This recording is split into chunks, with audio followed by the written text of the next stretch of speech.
Bom dia, boa tarde, boa noite, dependendo do horário que vocês assistirem esse vídeo. É, eu gravei essa aula ontem às 6 da tarde e aí depois de uns 20 minutos de gravação eu percebi que eu não tinha conectado o microfone. Aí eu desisti, né? Aí a gente retoma hoje, provavelmente hoje mesmo, quarta-feira, eu consigo editar e colocar no ar, tá bom? Então, enfim, é isso. Vamos conversar hoje sobre os instrumentos e técnicas na pesquisa.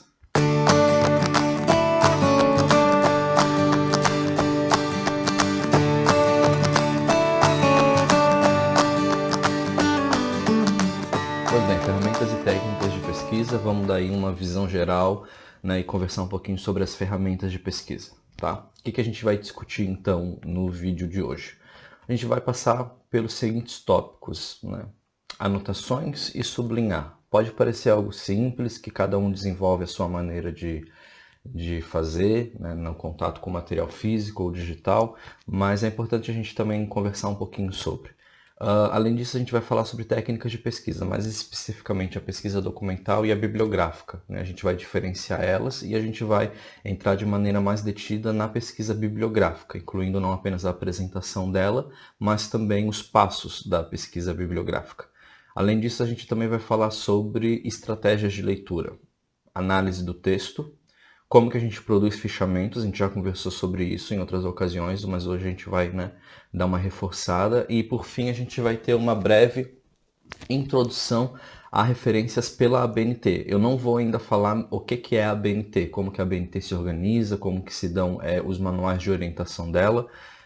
A minha ideia hoje é só apresentar para vocês um dispositivo eletrônico muito simples que nos permite produzir as referências bibliográficas dentro do que a ABNT apregoa, tá bom?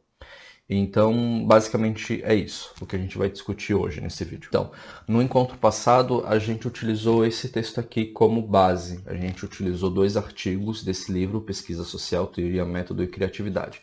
Nesses textos que a gente utilizou, falava, aliás, sobre a pesquisa social, né? No que consiste a pesquisa social, como que ela se organiza, qual é seu objetivo, né?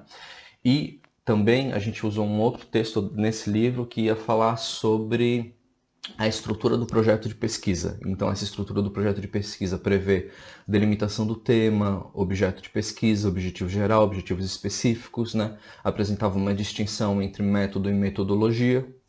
E aí a gente foi apresentando esses elementos, fazendo já reflexões com a nossa pesquisa. Então hoje a gente vai utilizar esse texto aqui, porque esse é um texto mais pragmático, né? Mais direto. Ele não está muito interessado em fazer você desenvolver reflexões sobre o objetivo da pesquisa, por exemplo. Ele está mais interessado em discutir isso, a redação científica.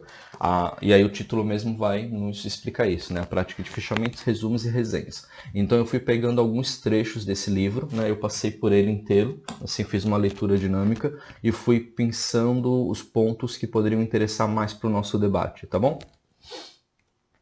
Então, vamos começar. Meu óculos está sujo. Esqueci de limpar ele. A anotação, então. Define-se a anotação como processo de seleção de informações para posterior aproveitamento. As notas devem permitir redação a partir delas, ou seja, não devem ser tão sintéticas que dificultem o entendimento para a conversão em texto. As anotações podem ser de palestras, aulas, consultas bibliográficas. Feitas as anotações, há a necessidade de registrar as informações da fonte: autor, título da obra, lugar, editora, ano da publicação e número da página consultada. Então, o que é interessante pensar aqui? Cada um anota de uma forma quando entra em contato com uma obra. Por exemplo, tem gente que faz um esforço e compra o livro físico para poder rasurar ele, poder escrever, poder fazer as anotações. Tem gente que consegue e lida bem com o material em PDF. E aí, às vezes, no aplicativo que faz a leitura do PDF, você tem condições de fazer marcas nele, né? Então, assim, cada um vai fazer de uma maneira. Mas é sempre importante ter claro que, para além disso, você também pode fazer anotações, que podem ser desde apontamentos no Word, como também numa folha de papel. Quando eu fiz meu TCC em 2010, aliás, eu comecei a fazer no final de 2009. Eu tinha um diáriozinho, que eu devo ter em algum lugar ainda, com o fichamento do texto A Condição Pós-Moderna do David Harvey. Então eu li todo A Condição Pós-Moderna do David Harvey e fiz anotações ao longo do livro, antes de levar isso para o computador, né? Hoje em dia eu já faço as anotações direto no Word em formato de fichamento, mas porque com o tempo você vai, né? Mas o que você pode fazer também, existem aqueles post-it maiores, que eu não tenho mais esses post-its, mas eu utilizava, em que você consegue também fazer umas anotações, ou então as ferramentas dos leitores de PDF que também te permitem, né? E aí a questão é que você pode fazer essas anotações, por exemplo, num vídeo que você está assistindo online, numa palestra, você pode também utilizar mesmo um livro. O importante também é você registrar quem é o autor, quem está falando, porque no âmbito da BNT você pode fazer referência bibliográfica a livro, a artigo, mas também pode fazer a vídeo, a palestra online, enfim. Então, prestar atenção nisso, né? E entender que, olha, embora cada um faça de uma maneira, a gente tem que ter isso minimamente organizado para depois não se perder. E aí a gente entra então no ato de sublinhar, destacando apenas as ideias principais, né? Revela-se então consistente e eficaz quando é realizado com parcimônia, cuidado, né, com atenção, com um critério de seleção do que você vai sublinhar para não sair sublinhando tudo. Então, porque você tem que distinguir o essencial do acessório. Como é que você consegue distinguir o essencial do acessório de um texto, né? Dizem que você precisaria ler o texto inteiro primeiro e voltar a ele, né? Eu leio o texto e já vou assinalando o que eu acho mais importante. Mas é porque eu já vou no texto procurando algo que me interessa, né? Então cada um vai fazer de uma forma. Esse processo facilita as revisões de literatura, ao término de um parágrafo, de um tópico, de todo o texto. Para um procedimento adequado, recomenda-se não sublinhar à primeira vista. À medida que você faz a leitura inicial, cada pessoa tem sua própria metodologia, podendo assim recomendar. Então, algumas recomendações para sublinhar, tanto o livro físico quanto o material em PDF. Sublinhar palavras-chave apenas depois de feitas várias leituras. Eu não faço isso, eu já sublinho na primeira leitura, né? Às vezes não é bom, mas enfim, né? A gente também não sabe quantas vezes vai conseguir voltar ao material. Sublinhar somente as ideias principais, as palavras-chave. Atenção com as palavras que criam ideia de oposição. Mais, embora e outros, elas devem ser destacadas. Isso aqui é importante, tá? Por quê? Você está construindo, né, uma lógica, então você está falando sobre um elemento, né, um fato. E aí quando você entra com mais, um embora e outros, né, você provavelmente está sugerindo uma contradição, né, ou sugerindo uma outra direção. E isso precisa ser assinalado para que você entenda que há esse elemento de oposição entre os argumentos nesse parágrafo, nesse texto, enfim. Então essa sugestão que ele dá é bem boa, para a gente não se perder na argumentação do autor quando está dialogando com ele. Além disso, reconstruir o parágrafo a partir das palavras e expressões sublinhadas, já que sublinhar permite visualizar as ideias principais. Então, no texto, você vai identificar quais são as ideias principais e vai fazer esse sublinhar. Colocar um traço vertical à margem do texto para indicar passagens mais significativas, né? Então, essa margem vertical é quando a gente dá um risquinho assim, né, num parágrafo ou num trecho. Eu também coloco na horizontal, enfim, mas daí fica a critério de vocês, também dá para botar post-it. Havendo passagens obscuras, falhas na exposição dos argumentos, dúvidas, discordâncias, colocar à margem do texto um ponto de interrogação. Eu coloco ponto de interrogação quando eu não entendo o que o autor está falando.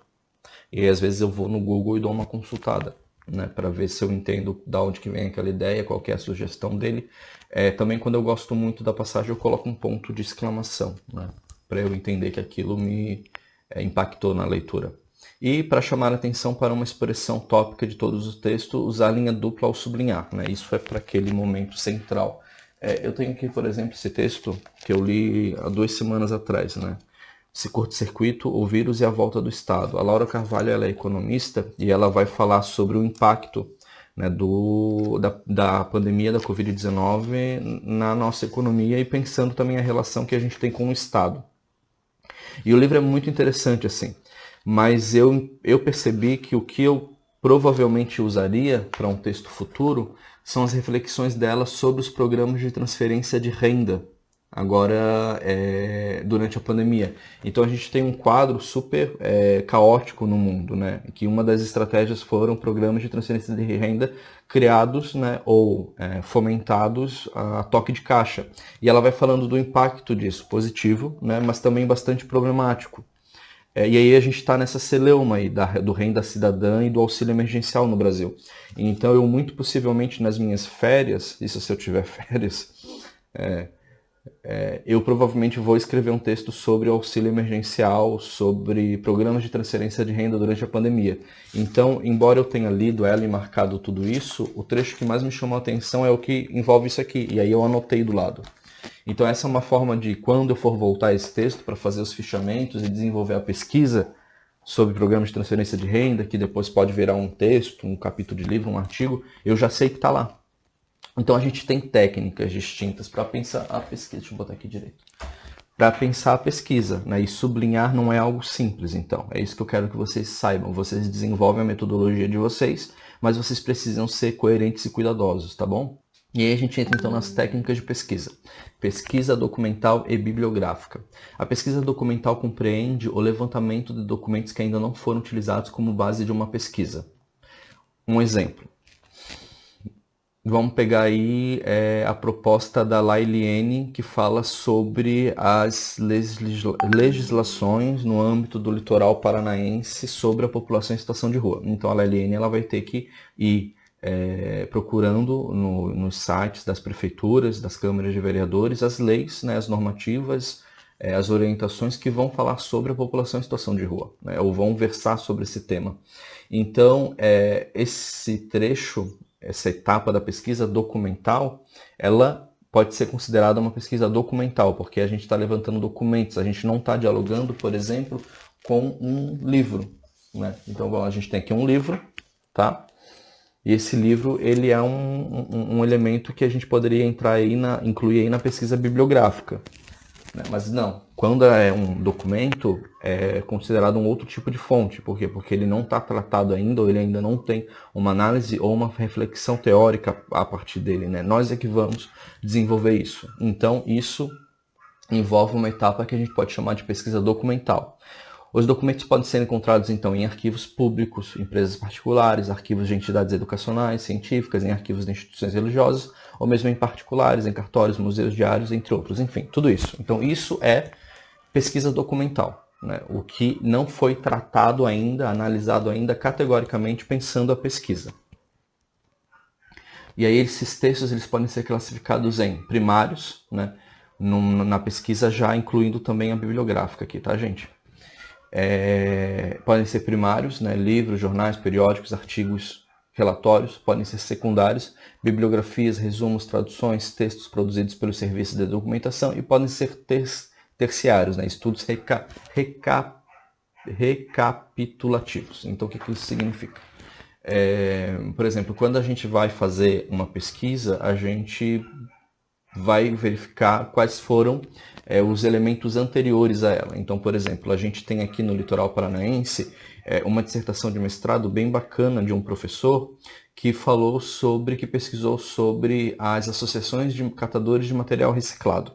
Então eu já fiz o levantamento dessa dissertação, eu já estou com ela, já conversei com o professor pesquisador, a gente teve uma conversa sobre como que ele organizou, como que as associações de catadores de papelão estão organizadas aqui, pelo menos em Matinhos, e aí a partir disso eu fiz essa consulta que a gente pode categorizar como estudo recapitulativo, porque ela pensa o objeto de pesquisa, ou se aproxima dele, né? E aí ela já está organizada. Então a gente vai só fazer essa recapitulação.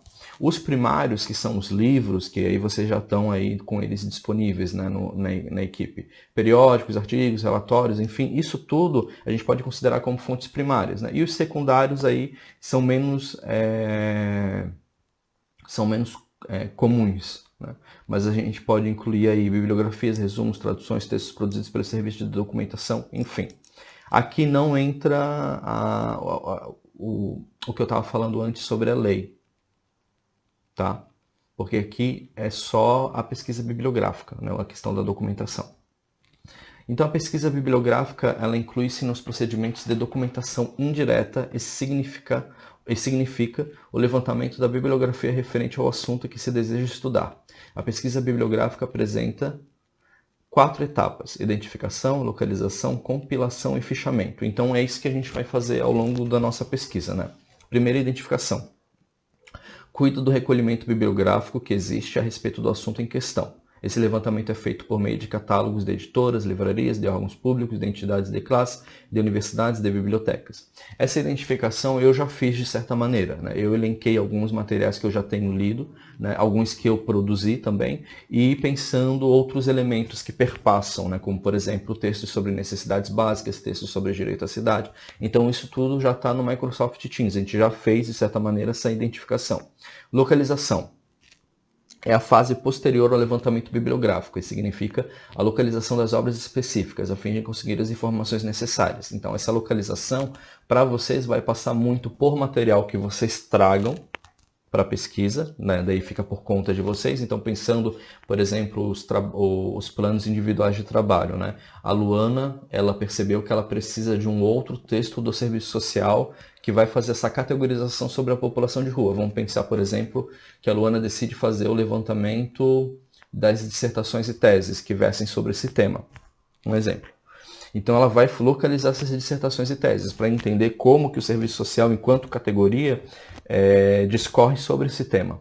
Então, cabe a Luana buscar nos dados, nos locais onde estão alojadas esses trabalhos, tá? E incluir isso no plano dela, para que ela possa fazer o trabalho bibliográfico de levantamento, informações, fechamento e produção textual, tá bom? Depois a gente tem a compilação, que caracteriza-se como fase de obtenção e reunião do material desejado.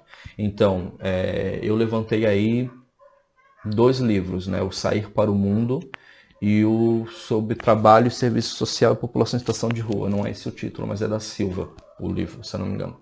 Eu já tenho a compilação desse material feito, né? Então a ideia é que vocês também façam uma compilação, mas pensando os planos individuais de trabalho, certo? E por fim, fichamento. É a transcrição dos dados em fichas para posterior consulta e referência, devendo-se notar os elementos essenciais ao trabalho. Portanto, essas anotações devem ser completas, claramente redigidas e fiéis ao original. E aí o fichamento a gente vai entrar um pouquinho mais para frente, né? Mas basicamente é o momento em que você traz para o seu computador, né, os trechos do material que você leu que interessam para a sua pesquisa, né, para o seu relatório individual, para o seu plano individual. E aí a gente tem então o que a gente pode chamar de passos da pesquisa bibliográfica, né? Escolha do assunto, né? Isso já está superado. O nosso projeto de pesquisa ele fala sobre direito à moradia, população em situação de rua, no litoral paranaense, serviços e políticas de atendimento. A gente já fez a elaboração do plano do trabalho, embora a nossa primeira orientação individual, que vai ocorrer semana que vem, seja para vocês ajustarem o plano de trabalho com o que vocês querem também pesquisar, né? Para não ser uma coisa única que eu propus. Então a gente vai voltar ao plano de trabalho e fazer as alterações que vocês acharem condizentes. Identificação. Identificação, então, é a busca pelo material que vai servir de referência para vocês, né? Então vamos pensar aí que a Rebeca, que vai pensar a população em situação de rua enquanto movimento social, vai identificar materiais que versem sobre essa população. E aí, basicamente, é buscar, no âmbito da população em situação de rua, quais foram os materiais que eles produziram por meio de campanhas. E a gente pode incluir aí cartilhas, vamos supor, né? Há uns anos atrás, acho que em 2014, a população em situação de rua teve uma campanha nacional sobre o direito à moradia, que foi uma campanha bem interessante que eu analisei num dos artigos que estão para a leitura de vocês. Então a gente busca esse material, por exemplo. A gente também pode buscar a produção de material pensado a partir dos conselhos regionais.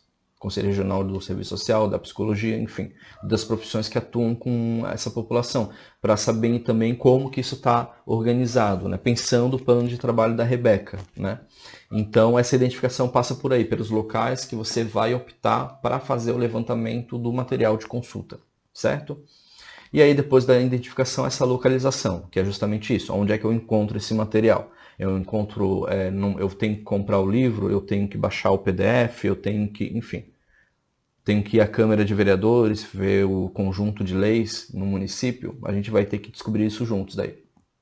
Compilação, então, é esse momento de juntar os elementos, de organizar eles, e aí normalmente na pesquisa a gente vai fazendo tabelas, né, para entender quais são os materiais que estão servindo como referência.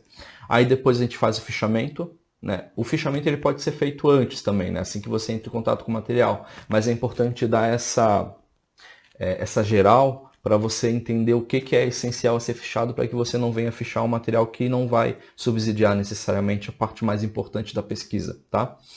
Aí a gente tem análise e interpretação, e aí é importante, a gente vai ter mais para frente um slidezinho que vai diferenciar análise de interpretação, não são a mesma coisa, né? Analisar, ele pressupõe uma apropriação crítica do material e a capacidade de um diálogo com o autor, e a interpretação, ela é apenas uma intermediação, você apenas reproduz o que o autor está sugerindo, tá bom? Mas depois a gente vai entrar nessa seara com mais calma.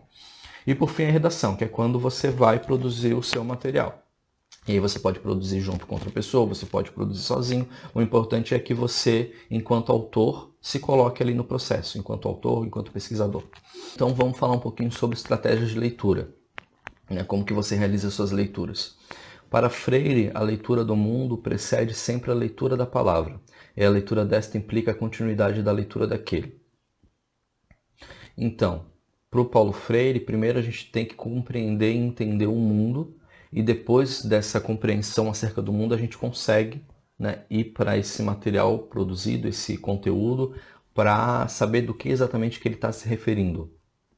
E aí a gente vai então entrar em umas outras sugestões, né? A capacidade em leitura é uma combinação de 4 habilidades: identificação de palavras, vocabulário, compreensão e habilidades de estudo, né? Então você precisa ter um vocabulário mínimo para entender do que esse autor está falando, e se não tem, você desenvolve. Então toda vez que você tiver uma dúvida com uma palavra, vai no Google, vê do que ele está falando, isso não é incomum, né? Compreensão e habilidades de estudo. Então basicamente é isso, é você conseguir se organizar para ter um horário que te permita estudar, que te permita fazer anotações e, acima de tudo, sentar a bunda na cadeira e ler e escrever. Não adianta. Não adianta. Se você quiser fazer pesquisa, você tem que tirar esse momento para ficar, né, no seu espaço de trabalho, onde você pode produzir isso e escrever. Não tem como você produzir ou estudar sem escrever. E aí o primeiro passo para isso é fazer as suas leituras. Quem orienta em TCC sabe que a primeira coisa que eu digo, uma das primeiras, é que eu só oriento mediante produção do material. Eu me encontro com a pessoa, eu oriento ela, eu penso o projeto com ela, mas a partir de um certo momento eu digo assim, olha, eu não vou me encontrar com você se você não tiver produzido nada, porque é só a partir do momento em que você escreveu algo que eu tenho condições de avançar, né? Porque no mundo das ideias a gente pode propor e pensar muitas coisas, mas a gente tem que objetivar isso, né? E objetivar isso produzindo material. E aí pensando que há diferentes técnicas e estratégias para isso hoje, né? Por exemplo, eu estava conversando com o Caio e ele mencionou uma técnica muito interessante para os alunos que têm muita ansiedade. Sabe quando você tem 1 milhão de ideias na cabeça e você não sabe como colocar isso no papel ou no Word, e enfim, você fica travado? Uma sugestão possível é você utilizar o seu smartphone. Então pega o seu smartphone e liga o gravador de voz e fala todas as suas ideias. Fala tudo o que você está pensando a partir ou sobre o seu objeto de pesquisa. Concluiu? Esvaziou as ideias? Pausa. Ouve e transcreve. Como você está ouvindo. Não faz edição, não faz nada. Você está ouvindo, você vai escrevendo o que você pensou, vai escrevendo, vai. Concluiu? Volta nesse texto, vê como é que ele está organizado. Não está, mas aí você organiza. Por quê? Porque as ideias já estavam ali registradas. Você estava com dificuldade de escrever elas, mas pelo menos você já tem um arquivo em voz. Então, digita, organiza no formato de Word e pronto. Esse é um exemplo, né, pensando a etapa da leitura, pensando a etapa de elaboração do fichamento, que pode ajudar vocês, tá bom? Enfim, acho que eu acabei adiantando as coisas, que a gente não está no tópico de fichamento. Mas só para vocês entenderem que hoje, como todo mundo tem um smartphone, pelo menos todo mundo, né, que está fazendo aí a graduação, a gente tem estratégias, né, para utilizar isso a nosso favor. Já que às vezes o que eu ouço dos alunos é uma aparente dificuldade em escrever. Eu não consigo parar, eu tenho muita coisa para fazer. As minhas ideias vêm muito assim. Então, meu filho, uma hora você tem que sentar e pelo menos gravar o áudio das suas ideias. Coloca no papel e vamos ver se a gente consegue trabalhar com isso, beleza? Aí um outro elemento, né? Um bom leitor reconhece a incompletude do discurso, leva em consideração pressupostos e subentendidos, o contexto situacional e histórico. A intertextualidade explicita os processos de significação do texto, os mecanismos de produção de sentido. Trata-se assim de um leitor crítico e não um mero reprodutor do conteúdo, afirmado pelo autor. Ele confronta as informações do texto com a realidade, constrói a leitura porque sabe que a linguagem é lugar de confronto. Então é isso, gente. É chegar num ponto em que você se sinta confortável para ir além da mera reprodução do que está escrito, né? Então, às vezes, quando a gente lê um texto, a gente não necessariamente concorda, né? Mas isso leva tempo, né? Porque de imediato a gente ainda precisa de um acúmulo antes de entrar nesse processo.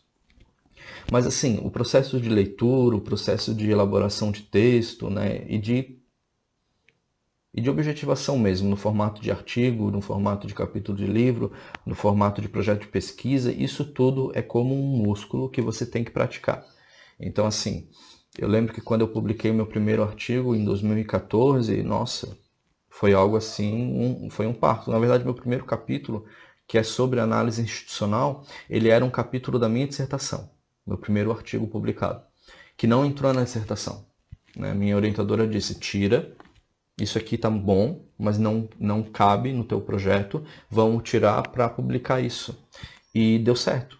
Assim, então, o meu primeiro artigo publicado foi um capítulo da minha dissertação que não entrou na dissertação. O meu segundo artigo foi sobre redução de danos. Então, eu defendi a dissertação, estava trabalhando já como assistente social, né, na prefeitura, já era coordenador do Centro Pop. E aí, quando eu saí de lá, depois de um ano, eu fui fazer a leitura sobre redução de danos. Por quê? Porque a gente fazia redução de danos, deixa eu ver se eu acho aqui. A gente fazia redução de danos no Centro Pop, mas a gente não formalizou, porque como a prefeitura era muito conservadora, a secretaria, se a gente apresentasse um projeto de redução de danos, eles iam desmembrar a equipe. Então, depois que eu saí, eu li esse livro aqui, para entender o que eu fazia com a equipe, e escrevi um artigo sobre o trabalho do assistente social com redução de danos. E esse artigo levou quase 6 meses para ficar pronto. Entre ler o material, escrever, a revista ela pedia vários ajustes, né? Então, assim, esse processo de escrita, né? E hoje para mim é muito mais tranquilo preparar um artigo para publicação ou um capítulo de livro. Por quê? Porque eu já tenho esse acúmulo. Porque no início era difícil, mas esse músculo ele vai se fortalecendo. E por que é importante publicar? Primeiro porque a gente tem uma obrigação enquanto instituição de ensino, né, de ensino superior, que é de socializar o conhecimento. E eu sei que em virtude da minha dedicação exclusiva, eu tenho dedicação exclusiva, eu preciso pelo menos, na minha relação, né, ninguém é obrigado a fazer isso, mas eu pelo menos faço, publicar pelo menos um artigo por ano, um artigo científico. Em 2019 eu não consegui publicar nada, porque eu defendi minha tese, eu me mudei de Foz do Iguaçu para Matinhos, eu assumi o cargo aqui, então foi um ano caótico para mim. Então em 2020 o que eu fiz? Eu publiquei 2 artigos para compensar a falta em 2019. Isso não é produtivismo cego, isso é reconhecer que, olha, há um investimento público na minha pessoa, na condição de professor, eu tenho dedicação exclusiva, ou seja, eu só devo me dedicar a isso, então pelo menos um artigo por ano eu tenho que fazer, né? E aí eu acho que algumas pessoas que chamam isso de produtivismo, que criticam, enfim, né? Acho que as pessoas são livres para dizer o que quiserem, mas eu acredito que é o mínimo que eu posso fazer no que se trata de uma retribuição, né? Então isso tudo é possível, pessoal, a partir do momento em que você pratica esse ato da leitura, do fichamento, da elaboração da redação e de nesse diálogo propor aí um que a gente possa chamar de um objeto final, que é um artigo, um capítulo de livro, um relatório de pesquisa, enfim, tá bom? E aí a gente tem então os níveis de leitura para a pesquisa bibliográfica, né? Daí vamos lá, vamos passar por cada uma delas. Leitura elementar. Leitura básica ou inicial ao leitor. Cabe eu reconhecer cada palavra de uma página. Leitor que dispõe de treinamento básico e adquiriu rudimentos da leitura, da arte de ler. Então esse é o mais básico, a leitura elementar, é aquilo que todo aluno tem que conseguir fazer. Leitura inspecional. Caracteriza-se pelo tempo estabelecido para a leitura, a arte de folhear sistematicamente. Eu faço isso quando é uma obra muito extensa. Normalmente eu leio tudo. Assim, por exemplo, aqui nesse que está servindo de base, eu fiz leitura inspecional. Por quê? Porque eu não tenho condições de ler um livro de 310 páginas para entender um pouquinho mais sobre pesquisa, né? E instrumentalizar isso num vídeo com conteúdo. Então eu fiz uma leitura vendo aqui, tá? Isso aqui me interessa, né? Então eu vou lá e trago para cá. Produção de fichas, não, isso não me interessa, então eu passei direto. Então leitura inspecional é isso, gente, é quando você não tem condições, né, de fazer, né, porque é algo acessório, não é algo central para o processo, então você faz essa leitura e busca o que te interessa ler. Leitura analítica é minuciosa, completa, a melhor que o leitor é capaz de fazer, é ativa em grau elevado, tem em vista principalmente o entendimento. Essa é a leitura que normalmente eu faço com os meus livros teóricos, né? Então, por exemplo, ó, vai sair um artigo meu sobre o processo de uberização do trabalho, que eu escrevi no ano passado, junto com o Caio, inclusive. E aí o que eu fiz? Eu li vários, por exemplo, eu li esse livro aqui, né? E aí esse livro aqui, ele vai falar sobre alguns temas acerca do trabalho. E isso me ajudou bastante, né, a entender o processo de informalização e de flexibilização das leis trabalhistas. Então eu ia lendo e ia assinalando, né?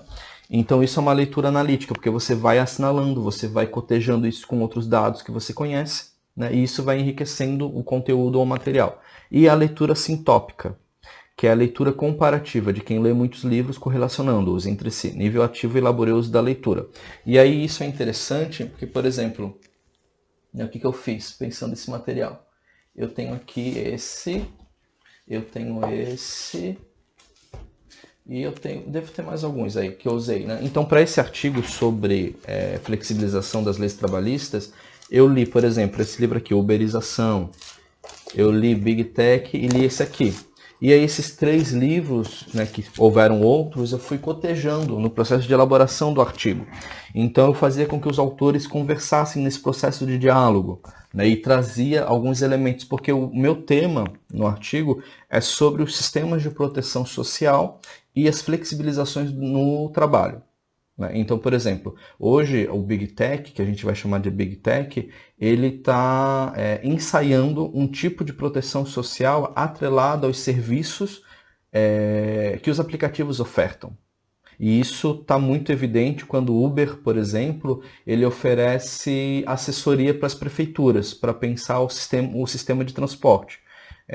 Ou então quando a Prefeitura de Londres vende para aplicativos da saúde dados sobre os seus cidadãos, né? Dados que versam sobre árvores genealógicas, sobre saúde, né? Então, esses aplicativos hoje eles avançam em direção ao que a gente chama de uma economia do compartilhamento, né? Que ensaia aí um tipo de sistema de proteção social atrelado aos dados, né? A Big Data. E isso ela tira ou ela oculta justamente o que é central para o sistema de proteção social como nós conhecemos, que é a ideia da luta de classes, né? Os direitos sociais são resultado de luta de classe, não são algo que cai do céu ou resultado de uma caneta. Mas a partir do momento em que esses aplicativos eles passam a querer ocupar esse espaço, pensando sistemas de proteção social em parceria com o setor privado e o setor público, a gente tem uma configuração nova que vai exigir muito da gente para compreensão e para resistência em torno dela. E aí isso eu só consegui entender ou chegar a essa conclusão porque eu li esse conteúdo, que depois se tornou um artigo. Então, a leitura sintópica é isso. É quando você já leu muito material e você já tem condições de fazer com que os autores dialoguem. Normalmente vocês chegam a essa etapa também no TCC, quando vocês estão pesquisando um objeto e vocês já versaram diversas frentes, trouxeram diferentes materiais e estão dialogando com ele, tá bom? E aí a gente entra então na questão da análise e interpretação do texto. E aqui está aquela diferença que eu tinha mencionado no início do vídeo. Esclarecemos aqui o significado desses 2 termos, que em geral despertam curiosidade. Análise e interpretação. Vamos começar então pela análise. Análise é o fundamento para a elaboração de reflexões que mostrem a organização dos elementos identificados no texto e seu aproveitamento reflexivo e argumentativo.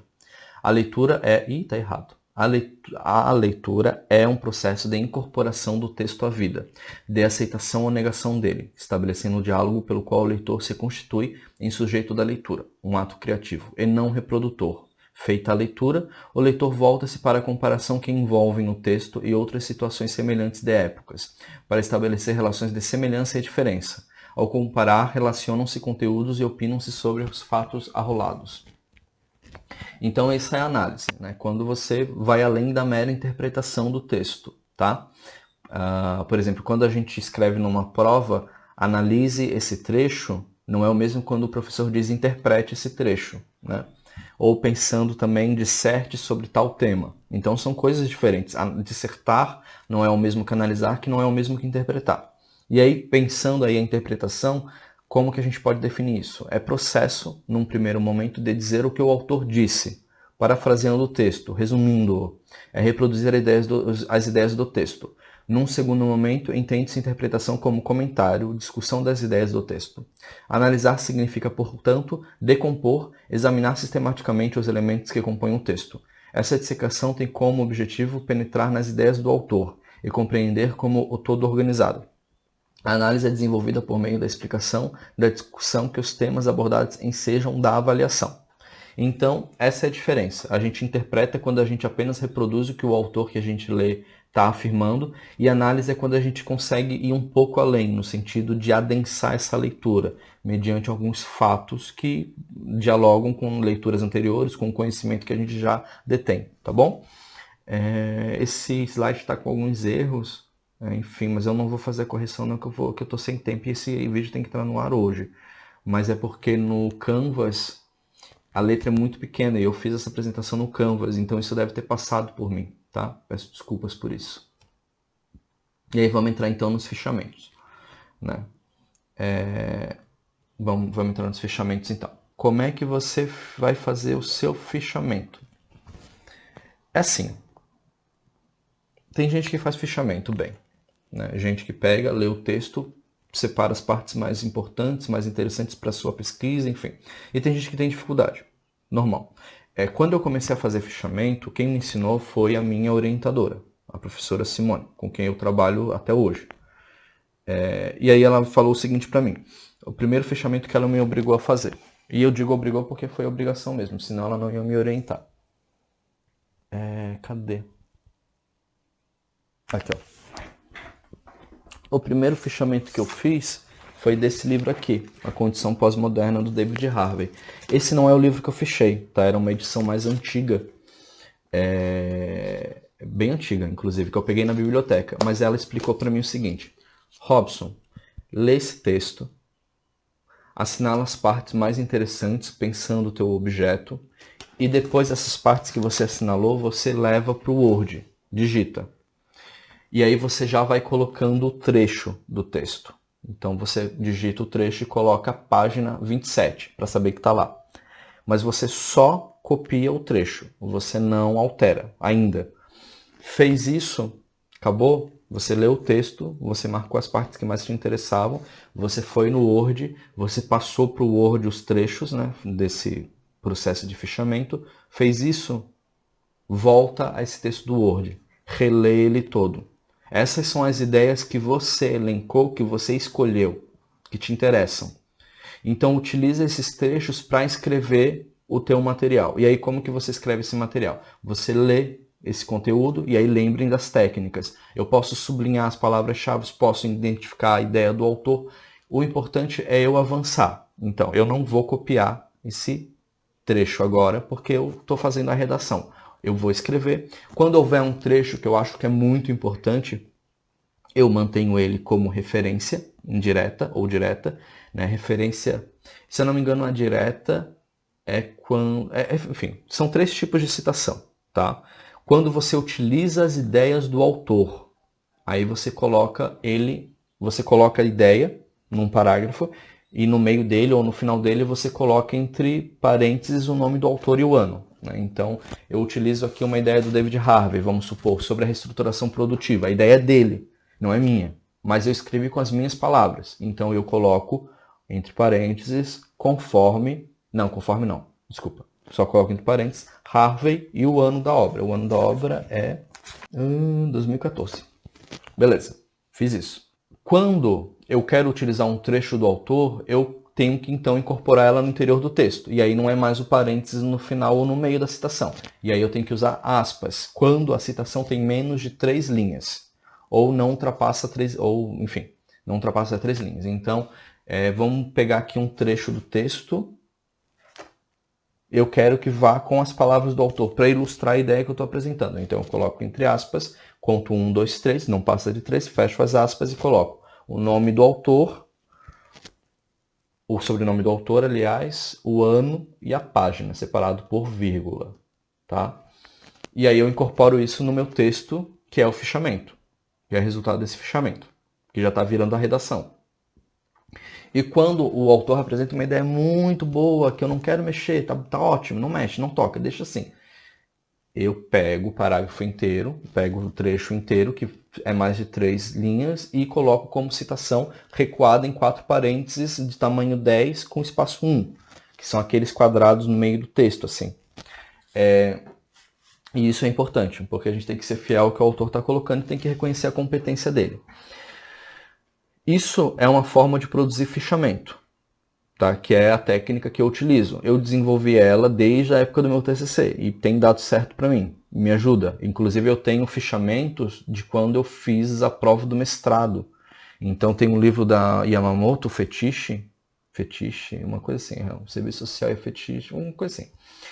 Eu vou colocar a imagem do livro em algum lugar aqui, enfim. E eu tenho fichamento desse livro desde 2011. Não, 2010, quando eu fiz a prova do mestrado a primeira vez. E esse fichamento ainda circula com pessoas. Eu tenho colegas que nos anos posteriores fizeram a prova e pediram esse fichamento, porque esse livro sempre cai. E esse fichamento está lá com eles. Então é engraçado a gente pensar que o fichamento ele tem essa utilidade, ele tem que ser preservado. Porque às vezes você tem uma obra de mais de 400 páginas, se você faz o fichamento, tá lá, as ideias principais que te interessam e que podem interessar a outras pessoas, entendeu? Mas aí pegar esse fichamento e produzir um texto, aí já é outra história. E aí é isso que eu estou falando para vocês, essa técnica de fazer com que o fichamento resulte num texto, numa redação científica, tá? Então esse é um exemplo que eu estou dando para vocês. Vocês podem desenvolver as técnicas de vocês? Podem. O que não pode fazer? Plagiar. Citar, usar o autor e não citar ele. Né? Colar um parágrafo e... porque um professor, quando lê um material, sabe quando o aluno não escreveu esse material. Muda drasticamente. Tá? Então é importante que vocês não ajam de maneira incorreta.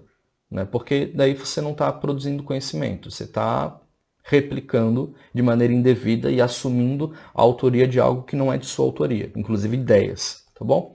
Então, quando vocês utilizarem a ideia do David Harvey sobre a reestruturação produtiva, coloquem entre parênteses que o nome do David Harvey e o ano. Se vocês vão usar um trecho de menos de 3 linhas, coloquem entre parênteses no texto, né, e o trecho. Ou se vocês vão usar um parágrafo inteiro, porque tá perfeito, não precisa mexer, isso serve muito para o que eu estou pensando, deixa desse jeito.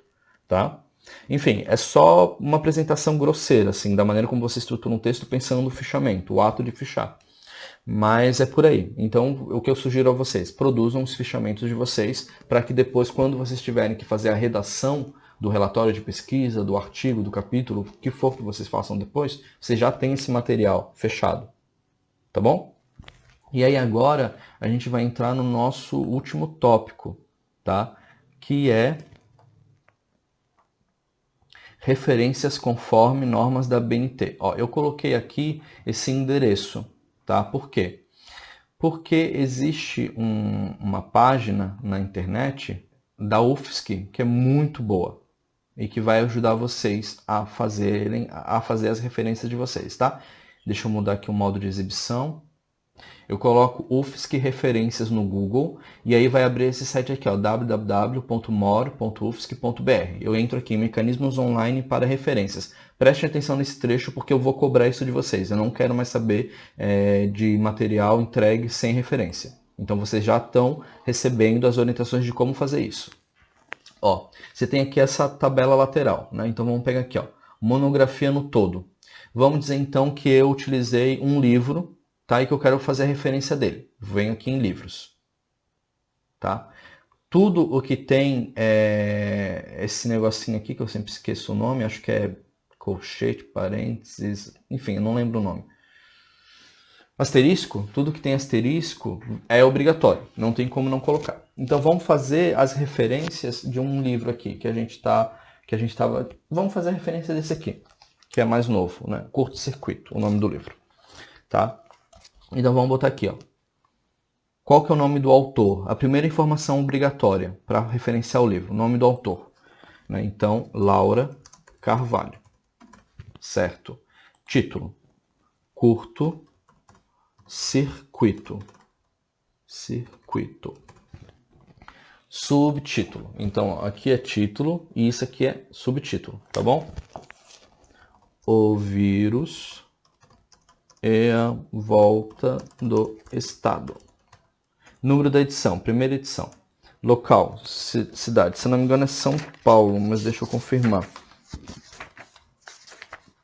Onde é que a gente vai para fazer isso? A gente vai na ficha catalográfica, tá? As informações que vocês precisam estão todas aqui. Ou está no fim do livro, ou está no começo.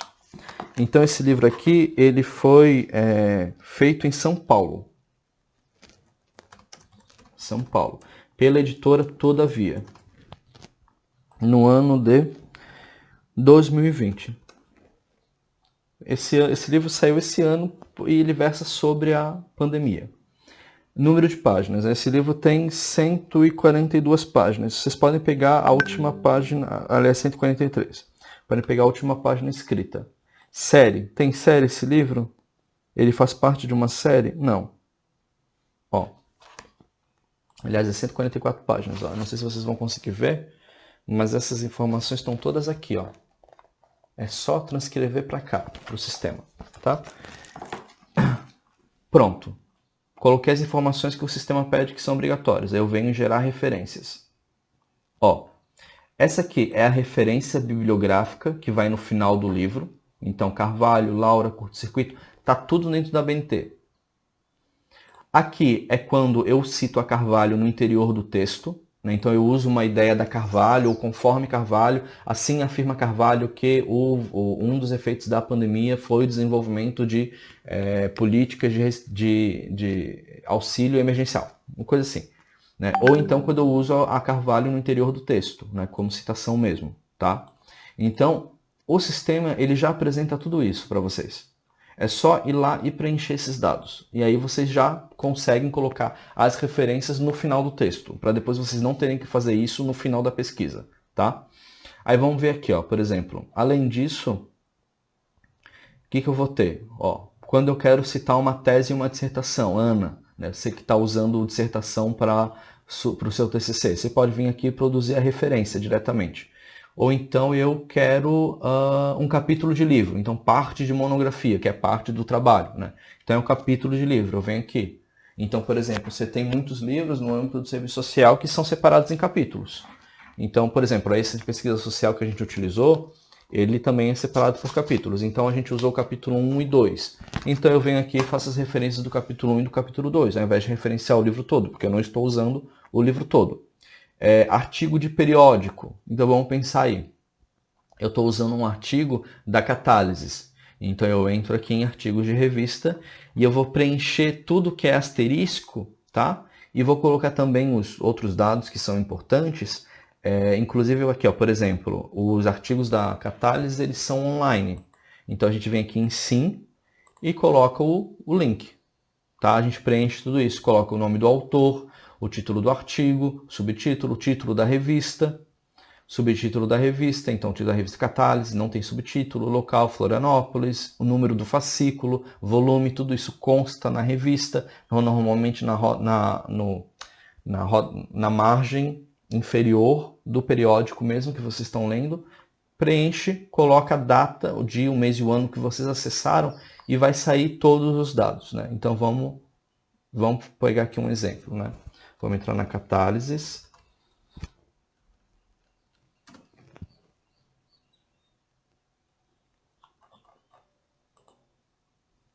Ó. Vamos pegar aqui um artigo. Vamos pegar aqui, Justiça Racial e Direitos, vamos pegar um com um autor só. Direitos e Seguridade Social em Tempos Neoliberais, Contradições e Desafios Feministas. Bacana, vamos ver esse artigo aqui. Tá, ó. Vamos baixar ele para ficar mais fácil de visualizar. Né? Vamos aqui. Ó. Então tá, ó. Vamos então preencher aqui no MOR, né? Qual que é a primeira informação? Autor da obra. Quem que é o autor? É Laudicena Barreto. Vamos ver se a gente consegue colar. Laudicena Barreto. Pronto, foi. Título do artigo. Direitos e Seguridade Social em Tempos Neoliberais. Ó. Mas lembre que é separado por título e subtítulo. Então vamos só pegar a primeira linha, que depois de 2 pontos é subtítulo. Então, título do artigo e o subtítulo Contradições e Desafios Feministas. Vamos lá. Título da revista, Catálises. Catálises. Deixa eu ver se não tem acento. Catálise tem acento, gente, que feio. Tem que botar acento. Catálises. Tá. Subtítulo não tem. Local da cidade, Florianópolis. Minha terra natal. Número do fascículo. Vamos ver aqui no artigo onde é que está o número do fascículo. Ó, tá aqui, ó. Então a gente tem o volume 23. Vamos botar o volume então. Volume 23. Número do fascículo, pessoal, normalmente é a edição. Então é número 2, tá? Número 2. Bom, pronto. Periodicidade. A Catálises, ela lança um número a cada 4 meses. Ela tem 3 publicações por ano. Normalmente as revistas ou elas são anuais, ou são semestrais, ou são quadrienais. Então, vamos ver aqui se tem a informação na Catálises mesmo. Eu sei que a periodicidade dela é a cada 3 meses, a cada 4 meses, né? Então é quadrimestral. Vamos botar quadrimestral, não sei se está certo o termo, mas é só para a gente seguir. Quadrimestral. Tá. Aí dia, mês, ano. Isso aqui é quando que esse número foi publicado, tá? Então vamos lá. Esse número aqui, vamos voltar. Aliás, eu acho que tem aqui, ó. Ele é referente a maio e agosto de 2020. Ó, tá aqui, ó, maio e agosto de 2020. Então a gente vem aqui, o dia não é obrigatório, tá? Então a gente coloca aqui, vamos colocar o primeiro mês, que é maio. Janeiro, fevereiro, março, abril, maio. Mês 5 de 2020. Olha que livro. Mês 5 de 2020. Página inicial do artigo. Qual que é a página inicial do artigo? Ó, ele começa na página 309 e termina na página 316. Então a gente bota aqui 309 e 316. Online? Sim. E aí aqui a gente coloca o endereço do artigo. Vamos voltar aqui para a gente entrar mesmo no endereço, sair do sumário. Ó, vem aqui, pega e cola aqui. Pronto. Dia. Isso aqui é o dia, o mês e o ano que você fez o acesso. Eu estou fazendo o acesso, né, no dia 30/9 de 2020. Ó, então, beleza. Preenchemos tudo que era informação obrigatória, gerar referências e citações. Perfeito. Essa é a referência que vai no texto, inclusive o disponível em, o endereço para remeter ao artigo, e as outras informações que incluem o nome do artigo, o local onde esse artigo está publicado, volume, número, enfim. E isso aqui é a maneira como isso aparece dentro do texto, tá? E aqui também tem a opção do DOI, né? Botar o DOI, que o DOI está aqui, ó, do artigo. Ó, é isso aqui, ó, que é a identificação eletrônica dele. Mas nem sempre isso está ativado, então é mais seguro fazer pelo sistema mesmo, tá? Aí, além do periódico, enfim, tem outras questões como filmes e vídeos, documento jurídico, enfim, legislação. Então, quando você está usando uma lei como referência, você tem que colocar aqui, né, como preencher como legislação mesmo, com todas as informações, tá? Enfim.